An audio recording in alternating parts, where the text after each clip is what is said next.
नमस्कार दोस्तों, SPP classes YouTube channel में आपका स्वागत है। मैं हूं सोहनपाल प्रजापति। दोस्तों, आज का अपना नया वीडियो है रेशियो और प्रोपोर्शन यानी अनुपात समानुपात का। आज की इस वीडियो में मैं सबसे पहले आपको अनुपात समानुपात की कुछ बेसिक टर्म्स बताऊंगा आपको। उसके बाद कुछ आसान से सवाल होंगे जो हम सबसे पहले बेसिक चीज़ें सीखेंगे, उसके बाद में उन सवालों को आसानी से सोल्व कर पाएंगे। तो सबसे पहले हम इस टॉपिक की कुछ बेसिक चीज़ें मैं आपको बताता हूँ। दोस्तों, अनुपात समानुपात ये दो अलग अलग शब्द हैं। अनुपात अलग है और समानुपात अलग है। अनुपात का मतलब होता है तुलना करना, किसी दो राशियों के बीच में तुलना करना। जैसे हम एक छोटा सा उदाहरण लेते हैं कि भाई कोई एक व्यक्ति है ए कोई व्यक्ति है, उसके पास 40 रुपया है। ए के पास 40 रुपया है, तो बी के पास दो व्यक्ति हैं, ए और बी दोनों के पास, एक के पास 40 रुपया है और दूसरे के पास है 50 रुपया। आपको ये कहा जाए कि ए और बी की राशियों का अनुपात क्या है, यानी इन दोनों में तुलना हमें करनी है कि भाई ए के पास जो राशि है उसकी और बी के पास जो राशि है उसकी हमें तुलना करनी है। उसी को हम कहेंगे अनुपात। तो हम अनुपात का एक चिन्ह होता है ये वाला, इस चिन्ह से उसको दर्शाएंगे। तो अगर कोई कहे कि भाई ए अनुपात बी क्या है, ए के पास 40 रुपये है और बी के पास 50 रुपये है, तो ए और बी की राशियों का यानी ए और बी की जो धनराशि है उन दोनों का अनुपात क्या है। तो हम सीधा सीधा कह देंगे भाई ए के पास 40 रुपये है तो ये हो गया 40, और बी के पास है 50 रुपया तो ये हो गया 50। तो ए और बी का जो राशियों का अनुपात है यानी धन का जो अनुपात है, पैसे का अनुपात है, वो हो गया 40:50। अब 40 और 50 को हम जैसे अनुपात का एक दूसरा और तरीका है। अब एक चीज और है कि भाई अनुपात को हम बटा के रूप में भी लिख सकते हैं, ए अनुपात बी। अभी हम सिर्फ अनुपात की बात कर रहे हैं, समानुपात का बाद में बताते हैं। ए अनुपात बी को हम ए बटा बी भी लिख सकते हैं, ए अनुपात बी बराबर ए बटा बी। अब कहिए आपको कि भाई ए अनुपात बी 40:50 है, तो ए बटा बी भी ये हो गया 40/50। तो जैसे बटा वाले सवालों को हम काट देते हैं, एक जीरो से एक जीरो कट गया तो ये हो गया 4/5। तो जब 4/5 ए बटा बी हो सकता है तो ए अनुपात बी भी इसको इससे काट करके हम 4/5 लिख सकते हैं। तो हम कह सकते हैं कि भाई ए और बी का जो राशि है, धन है, उसका अनुपात 4/5 है। अब आपको एक चीज़ और बताइए कोई कि भाई ए और बी दो व्यक्ति हैं, दोनों के पास 4/5 के अनुपात में धनराशि है। तो उन दोनों की कुल धनराशि जो है, कुल धनराशि उसके पास जैसे मान लीजिए 900 रुपया है। अब आपको ये कहिए भाई ए और बी दो व्यक्ति हैं, उनके पास कुल धनराशि 900 रुपया है। तो आप इस अनुपात में यानी ये ए का अनुपात हो गया और ये बी का अनुपात हो गया, तो आप ये बताइए इस 900 रुपये में इस अनुपात में बांटने के बाद में ए के पास कितना धन हुआ तो बी के पास कितना धन हुआ। तो सीधी सी बात है, हम इसको इसी अनुपात में इसी तरह से हम बांट सकते हैं। कैसे बांटेंगे, देखिए ए अनुपात बी बराबर 4/5, ये हमने पहले निकाल लिया है। उसके बाद कुल जो धनराशि है वो है 900 रुपये। तो ए का हिस्सा कितना होगा और बी का हिस्सा कितना होगा ये हम कैसे निकालेंगे। तो ए का और बी का हिस्सा निकालने के लिए सबसे पहले क्या करेंगे, सबसे पहले ए का देखते हैं, ए का हिस्सा कितना।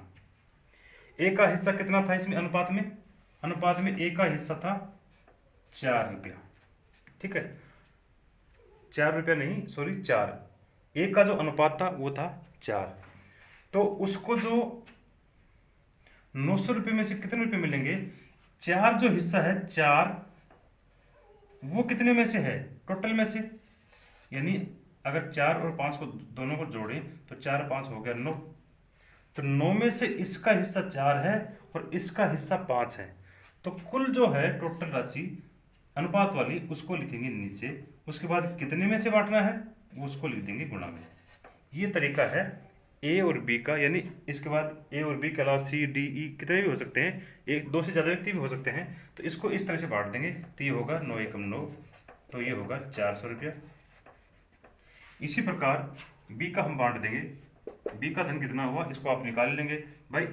बी का 5 हुआ, इन दोनों में से ए का 4 है तो बी का 5 है। कितने में से है 5? 9 में से। दोनों का टोटल 9 आ गया, और गुणा कितने राशि में से टोटल बांटना है, ये हो गया 900 में से। तो ये इसको काटेंगे तो ये हो गया 500 रुपया।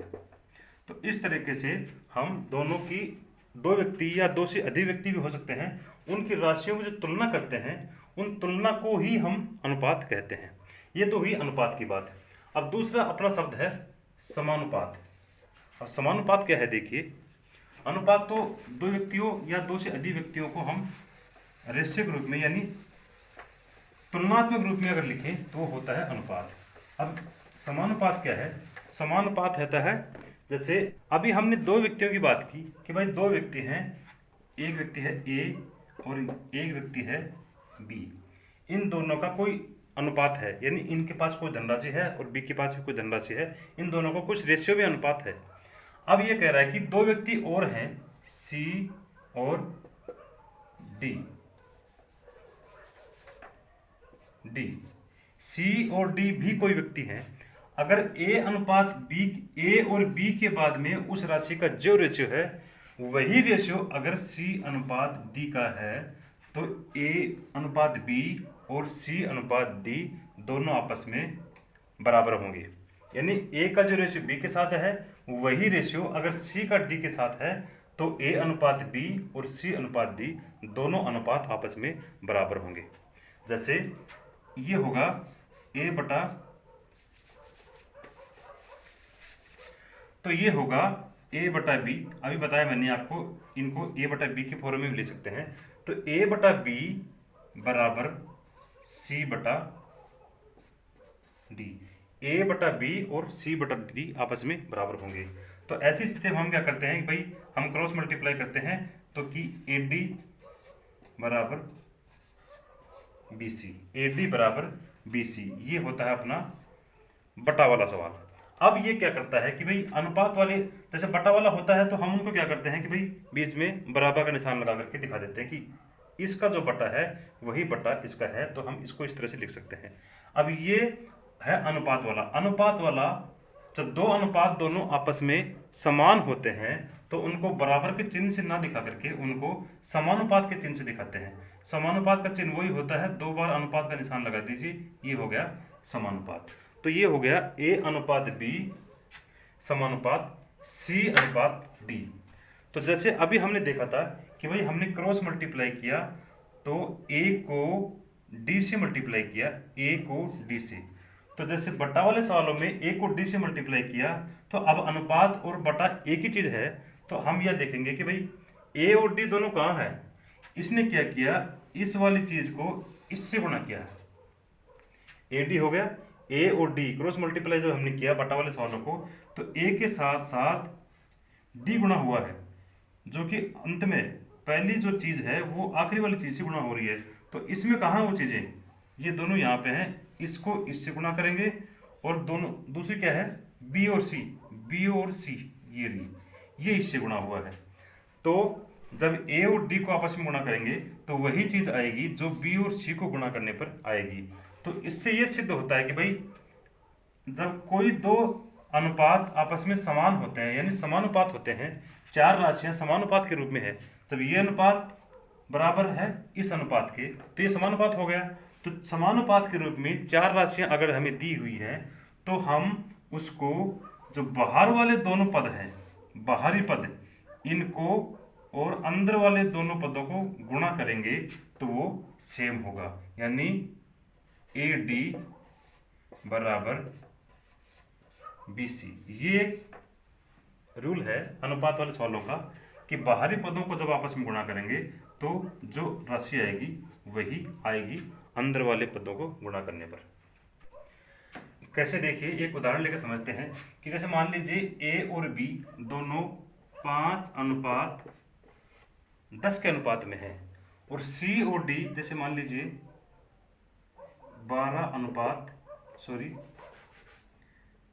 6:12 के अनुपात है और दोनों समानुपात में है, तो इस समानुपात का एक रूल होगा कि इसको इससे गुणा करेंगे और इसको इससे गुणा करेंगे। जो बाहरी पदों को गुणा करने से जो होगा, बाहरी पदों को गुणा करने पर जो मान आएगा वही मान अंदर के वाले पदों को गुणा करने से आना चाहिए। जैसे बाहरी पदों का गुणनफल क्या है, 5 × 12 बराबर 10 × 6, तो 12 पंजे 60 हो गया और ये हो गया 10 छके 60। अगर दोनों 60-60 आ रहा है तो ये समानुपात में है, अगर 60-60 नहीं आ रहा है या कोई समान नहीं आ रहा है तो ये समानुपात में नहीं है। तो समानुपात का ये रूल होता है कि भाई बाहरी पदों का गुणनफल बराबर अंतर के पदों का गुणनफल। अब ये तो हो गई आपके अनुपात और समानुपात, दोनों चीजों को आप एक सरसरी तौर पे आप समझ गए होंगे। अब कई बार हमें क्या देता है कि भाई अभी जैसे कोई बता दे आपको कि भाई 5:10 समानुपात 9:x,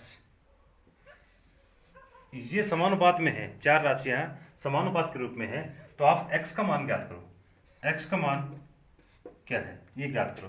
तो इसका सीधा ही वही फंडा है कि भाई बाहरी पदों का गुणनफल बराबर मध्य पदों का गुणनफल। तो हम सबसे पहले क्या करेंगे, जिसमें x है 5 × x बराबर 10 × 9, तो ये होगा 5x बराबर 90। तो x का मान हम निकाल लेंगे, 90/5 बराबर 18। तो x का मान होगा अपना 18। किसी भी राशि को लुप्त कर सकता है। अब किसी भी राशि को लुप्त करेगा तो हम उसकी जगह पे हम वही तरीका अपनाएंगे कि भाई इन पदों को आपस में गुणा कर देंगे, तो जो भी मान आएगा हम उसको उसकी इस तरीके से उसको आसानी से निकाल देंगे। अब हमें कई बार क्या करता है कि अनुपात में हमें सिर्फ 3 ही अनुपात देता है, प्रथमानुपाती, मध्यानुपाती और तृतीयानुपाती, 3 अनुपात देता है। इस 3 अनुपात वाला फंडा क्या है, देखिए जैसे आपको दे देगा कोई भाई प्रथमानुपाती दे देगा, जैसे मान लीजिए 3 दे दिया, और तृतीय अनुपात दे दिया आपको 12, तो आपको कह देगा मध्यानुपाती ज्ञात करो क्या है। प्रथमानुपात दे देगा, तृतीयानुपात दे देगा और मध्यानुपाती ज्ञात करो क्या है। तो इसका भी एक तरीका है कि सबसे पहले प्रथमानुपाती, इसका फॉर्मूला ये है कि भाई सबसे पहले प्रथम आएगा, सबसे पहले सिर्फ 3 अनुपात वालों को बता रहा हूँ आपको। 3 अनुपात वालों में सबसे पहले प्रथम आएगा, उसके बाद में अनुपात में मध्यानुपाती आएगा, फिर समानुपात में मध्यानुपाती आएगा, फिर अनुपात में आएगा तृतीय। जिसमें 3 ही अनुपात होते हैं उसमें मध्यानुपात को 2 बार लिखा जाता है। तो इसलिए प्रथम अनुपात हमें दे दिया, इसमें 3 है, अनुपात मध्य हमें पूछा गया है x, समानुपात फिर से मध्य x, अनुपात तृतीय अनुपात हमें दे दिया है 12। इस तरह से हम मध्यानुपाती निकाल सकते हैं कि भाई 12×3 36 बराबर x को x से गुणा करके ये हो गया x² बराबर 36। तो x का मान कितना होगा, √36 बराबर 6। तो इस तरीके से हम मध्यानुपाती भी निकाल सकते हैं। अगर हमसे मध्यानुपाती की जगह तृतीयानुपाती लुप्त कर दिया जाए तो हम मध्यानुपाती को 2 बार लिख देंगे, जो भी दिया होगा मध्यानुपाती उसको हम 2 बार लिख देंगे। अगर इसको लुप्त कर देता है तो भी हम इसको 2 बार लेकर, यानी सीधे सा कहने का यह है कि भाई मध्यानुपाती को 3 अनुपात वालों में 2 बार लिख करके हम इसका आंसर निकाल सकते हैं। तो दोस्तों ये तो हो गया अनुपात, समानुपात और मध्यानुपात के बारे में। अभी है एक बार, अभी कई बार क्या करता है कि हमें प्रश्न में वर्गानुपात या घनानुपात या वर्गमूलानुपात पूछ लेता है, तो हम उसको कैसे सोल्व करेंगे। देखिए जैसे अभी आपको दे देगा कि 2 संख्याएं हैं a अनुपात b, 3 अनुपात 4 के अनुपात में है। आपको दे देगा कि भाई दो संख्या है ए अनुपात बी, दोनों 3 अनुपात 4 के अनुपात में है। आपको बोलेगा इनका वर्गानुपात ज्ञात करो। सीधा है, वर्गानुपात को ज्यादा बड़ी चीज नहीं है। इनका वर्गानुपात है 3 का वर्ग कर देंगे और 4 का वर्ग कर देंगे, तो ये होगा 3 स्क्वायर अनुपात 4 स्क्वायर, तो ये होगा 3 3 9 और 4 चौक 16। वर्गानुपात दे देगा। अब ये पूछेगा कि इनका घनानुपात ज्ञात करो। घनानुपात तो हम जहां पे स्क्वायर लगाया है वहां घन लगा देंगे, यानी 3 की स्क्वायर 3, 3 की पावर 3 अनुपात 4 की पावर 3, तो ये होगा 3 3 9 27 अनुपात 4 4 16 चौक 64। 3 अनुपात 4 का वर्गानुपात होता है 9 अनुपात 16 और 3 अनुपात 4 का घनानुपात होता है 27 अनुपात 64। अभी आपको क्या करेगा कि भाई संख्या दे देगा कि a अनुपात b का वर्गानुपात 9 अनुपात 16 है, तो उनका घनानुपात क्या है। आपको दे देगा कि a अनुपात b का वर्गानुपात ये है, तो उनका घनानुपात क्या है। तो वर्गानुपात दे दिया तो सबसे पहले हम उनके संख्याओं का अनुपात निकालेंगे। वर्गानुपात दे दिया है तो इनका वर्गमूलानुपात निकालेंगे, यानी वापस a और b के रूप में निकालेंगे इनको। तो भाई ये वर्गानुपात है 9 अनुपात 16, तो इनका दोनों का वर्गमूल निकालेंगे तो ही आएगा a अनुपात b, तो ये होगा 9 का रूट निकालेंगे तो ये होगा 3 और ये होगा 4। ये है a अनुपात b का अनुपात। अब इनका घनानुपात आसानी से निकाल लेंगे, तो ये होगा 3 अनुपात 3, 3 की पावर 3 और 4 की पावर 3, तो ये होगा 27 अनुपात 64।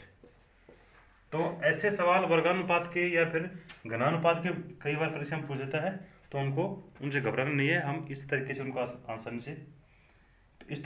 आसानी से आंसर निकाल सकते हैं।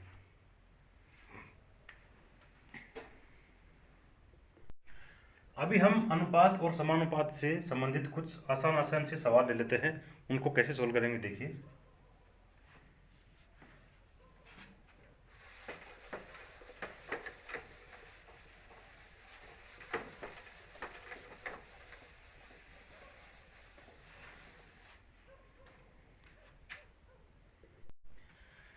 जैसे प्रश्न है कि एक विद्यार्थी के हिंदी, अंग्रेजी व गणित के प्राप्तांकों का अनुपात 6 अनुपात 8 अनुपात 11 है।